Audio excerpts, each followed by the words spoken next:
ETF index mutual funds నేర్చుకుని stock మార్కెట్లో రాణించాలనుకుంటున్నారా? వెంటనే ఈ నెంబర్కి కాల్ చేయండి. నమస్తే, welcome back to Suman TV. ప్రస్తుతం మనతో పాటు ఉన్నారు centre for human security studies founder and executive director Kanneganti Ramesh Babu గారు. నమస్తే సార్. నమస్తే. అంటే సార్, ఒక విషయం చెప్పండి కన్నెగంటి గారు. ఇప్పుడు జాబ్స్ కోసమే అమెరికా వెళ్ళే వాళ్ళు చాలా మంది ఉంటారు కదా. అంటే ఏఐ వల్లే కొన్ని జాబులు పోతున్నాయి అనేసి మనం వింటూనే ఉన్నాం కదా. అంటే వెళ్ళే వాళ్ళ పరిస్థితి ఎలా ఉంటుందంటారు? అంటే భయపడాల్సిన అవసరం లేదంటారా ఇప్పుడున్నటువంటి పరిస్థితుల్లో? భయపడాల్సిన పని అవసరం లేదండి. కాకపోతే నా హంబుల్ అప్పీల్ మన ప్రేక్షకులకు చెప్పేది ఏంటంటే, ఆర్టిఫిషియల్ ఇంటెలిజెన్స్ అంటే అది ఒక బ్రహ్మ పదార్థం కాదు, మీరు భయపడాల్సిన అవసరం లేదు. ఆర్టిఫిషియల్ ఇంటెలిజెన్స్ కానీ, మెషిన్ లెర్నింగ్ కానీ, టెక్నాలజీస్ని, నేను ఒక పొలిటికల్ సైన్స్ స్టూడెంట్ని.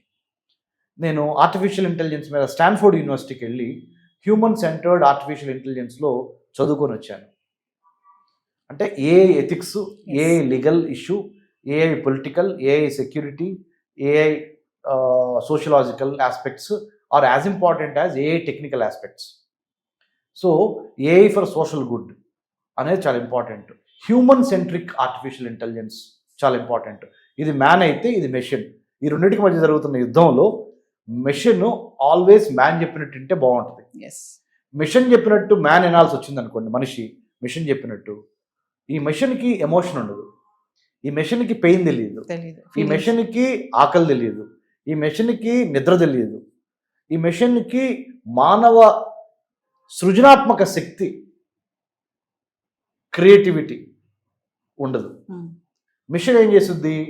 మానవుడిచ్చే డేటానే ప్రాసెస్ చేసి ప్రిడిక్టివ్ ఇంటెలిజెన్స్ తీసుకొస్తుంది. ప్రిడిక్టివ్ ఇన్ఫర్మేషన్ కానీ, artificial intelligence is nothing but it is a branch of computer science and it deals with the algorithms, data that you feed into the system. Yes.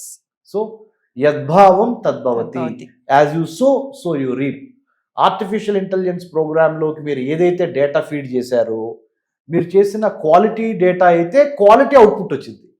మీరు కనుక biased data, insensible data, factually incorrect data feed చేశారనుకోండి, అటువంటి decisions బయటకు వస్తాయి artificial ఇంటెలిజెన్స్లో నుంచి. So కాబట్టి it is man versus machine. ఇది ఒక ఆస్పెక్ట్. ఇంకొక aspect madam, regulation versus innovation. Artificial ఇంటెలిజెన్స్లో ఎంతవరకు మనం ఆర్టిఫిషియల్ ఇంటెలిజెన్స్ను రెగ్యులేట్ చేయాలి? మీరు అన్నారు జాబులు పోతున్నవి, పోతావా అన్నారు మీరు. Is there any challenge of losing jobs because of AI? There are only two kinds of people in the days to come. People who know AI, people who do not know AI. So why don't you be in this group knowing AI? Yes. AI అంటే భయపడొద్దని చెప్తున్నాను మీకు. బ్రహ్మ పదార్థం కాదని చెప్తున్నా. Simple, AI is nothing but అది కూడా చెప్పాను వివరంగా. కాబట్టి దయచేసి మీ సమక్షంలో నవీన గారు, artificial intelligence is here to stay. Future అంతా AI, data driven foreign policy, data driven governance, data driven business, data driven matrimony, data driven school admissions, data driven transport, data driven food security, data driven water security, data driven health security. Data, DATA, is the new oil, right?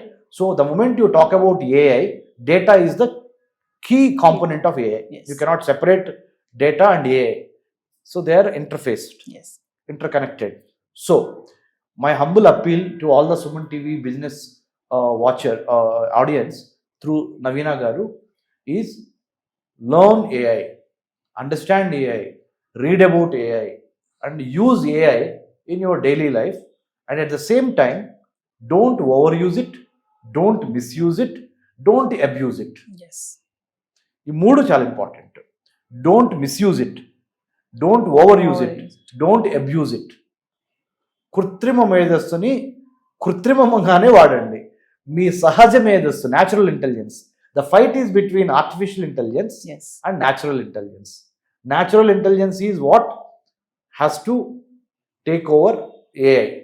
కానీ AI యొక్క speed పెరిగి natural ఇంటెలిజెన్స్ని తగ్గించే కార్యక్రమం జరుగుతుంది. కాబట్టి దాన్ని regulate చేయటం, but not at the cost of innovation. ఇట్లా మనం చూసుకొని జాగ్రత్తగా చేసుకోవాలి మేడం. సార్, రీసెంట్గా అమెరికా గవర్నమెంట్ ఒక నోటీస్ ఇచ్చింది. ఏంటంటే H1B వీసా విషయంలో శాలరీ బేసిస్, జాబ్ బేసిస్ మీద H1B వీసా అనేది ఇవ్వడం జరుగుతుంది ఇక మీదట. అని చెప్పేసి అంటున్నారు. ఏంటి సార్ దీన్ని ఎలా చూడొచ్చు అంటారు? శాలరీ జాబ్ బేసిస్ ఏంటి అసలు? అంటే క్రీమీ లేయర్ అంటారు మేడం.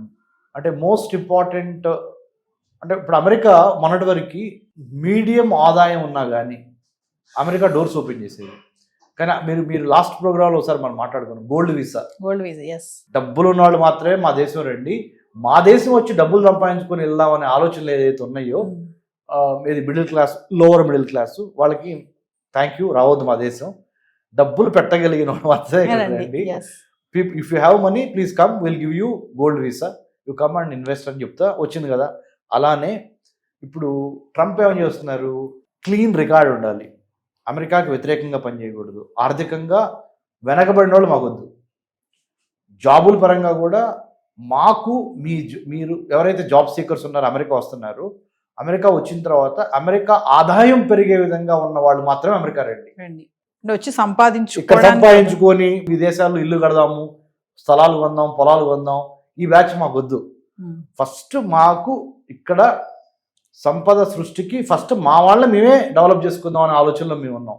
మన ఎట్లయితే ప్రధానమంత్రి మోడీ గారు make in India, stand up India, digital India ఇవన్నీ మనం అంటున్నాము, ఇది Atmanirbhar Bharat, self reliant India అని. అట్లానే ట్రంప్ అక్కడ let's make great America again, MAGA make America great again, let's reclaim the last glory of United States of America, at least in my tenure in 2025. ఈ నినాదంతో locals are my heroes, locals are very important to me, American పబ్లిక్కి ఆకుల్లో పెట్టి కాని వాళ్ళు అంటే ఎవరు, India కానీ, చైనా కానీ, బ్రెజిల్ కానీ, లేకపోతే యూరోప్ కానీ, వాళ్ళకి వెండి కంచాల్లో అన్నం పెట్టొద్దు అని అమెరికన్ ప్రెసిడెంట్ ట్రంప్ మాట్లాడుతున్నాడు. So my advice to people who wanted to go abroad and settle in the United States, high paying, high skilled workers ki America is always red carpet. Medium and lower medium వాళ్ళు better you look for your job opportunities elsewhere in the globe. ఇటు west Asian కంట్రీస్లోనో, లేకపోతే Latin అమెరికాలోనో, లేకపోతే ఇంకా ASEAN కంట్రీస్లోనో చూసుకోవటం better. అంటే sir America వెళ్ళాలంటే ఇంకా ముందు స్కిల్ అండ్ స్మార్ట్ ఉండాలంటున్నారా? 100% skilled, smart, rich. Skilled, smart, rich ఈ మూడే కావాలంటున్నాడు ఆయన. మిగతా వాళ్ళు మాకు అవసరం లేదు అంటున్నాడు. కానీ అది ఎంతవరకు చెల్లిద్ది? ఇంకొక 2 ఏళ్ళు ఆయన ప్రెసిడెన్సీ, ఇంకొక మహా అయితే ఇంకొక 3 ఏళ్ళు వేసుకుందాం, రైట్? 2025 మొన్నే కదా జనవరిలో ప్రెసిడెంట్ అయ్యాడు. ఇంకొక 3 ఏళ్ళు అంటే by 2029 is out of the presidential this thing. రాబోతున్నది డెమోక్రటిక్ పార్టీనే ఆల్మోస్ట్ ఉంటుంది. నెక్స్ట్ వాళ్ళు మళ్ళీ అందరినీ పిలుస్తారు, డెమోక్రటిక్ పార్టీ. సో ఈ చైర్లో ఎవరు ఆక్యుపై అయ్యారు అమెరికన్ ప్రెసిడెంట్ చైర్లో? రిపబ్లికన్ పార్టీ అయితే కొద్దిగా కన్జర్వేటివ్గా, కొద్దిగా ఫండమెంటల్గా, కొంత రిచ్ పీపుల్కి ప్రోగా ఇట్లా ఉంటుంది. డెమోక్రటిక్ పార్టీ అయితే blue collar workers, immigrants, minorities వీళ్ళందరికీ ఎక్కువ సపోర్ట్ ఇస్తూ ఉంటుంది.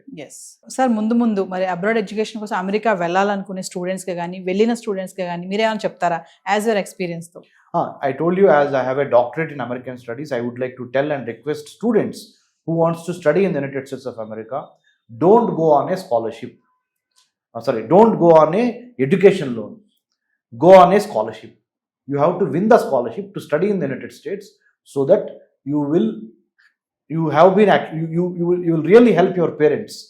By not taking education loan, you are helping yourself and your parents, because the debt that is generated out of education loan is too much by the time you pass out of your American degree, and there is no job guarantee. Suppose if you go on a scholarship, merit scholarship, by winning the scholarship, your parents will be at peace, you are at peace, because you are studying on a scholarship. Not every student will get a scholarship to study in the United States, realistically speaking. Then what to do? After your BTech in Hyderabad or in India, do some kind of 1 year, 2 year job here, earn your own money, and then go abroad, instead of immediately going after BTech by taking education loan. So this is my advice.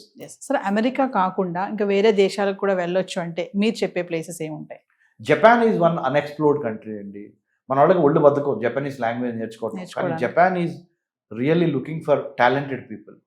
అక్కడ age ఎక్కువైపోయి జపాన్లో ప్రజలకి they are looking for young people to come and settle in Japan. I recommend. New Zealand 100% I recommend.